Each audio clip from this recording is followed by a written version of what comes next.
বিভীষিকা, মায়াজাল। এই মায়াজালে আমরা আটকে আছি, ফলে মৃত্যুর কথা আমরা ভুলে গিয়েছি। পাগলের মতো ছুটছি, আরো টাকা লাগবে, আরো খ্যাতি লাগবে, আরো যশ লাগবে, আরো দাপট লাগবে। আমার এত টাকা দিয়ে কি হবে? এত সম্পদ দিয়ে কি হবে? এত ব্যস্ততা দিয়ে কি হবে তোমার?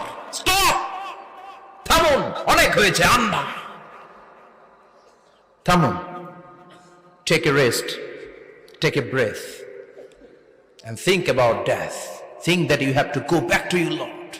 একটু বসেন না, একটু ভাবেন যে আমাকে চলে যেতে হবে, চলে যেতে হবে। এই কোলাহল, এই ব্যস্ততা, এগুলো থাকবে, থাকবো না আমি। সাইয়েদনা ওমর ফারুক বলেছেন, মুতু ক্বাবলা আন তামুতু, মরার আগে একবার মরো। হাসিবু ক্বাবলা আন তুহাসাবু আলাইকুম, তোমার হিসাব নেওয়ার আগে তুমি একবার নিজের হিসাবটা করো না। কাগজ বের করে একটু লিখো না কি কি ভালো কাজ করছিলা, যেগুলো দিয়ে নাজাতের ওসিলা হতে পারে।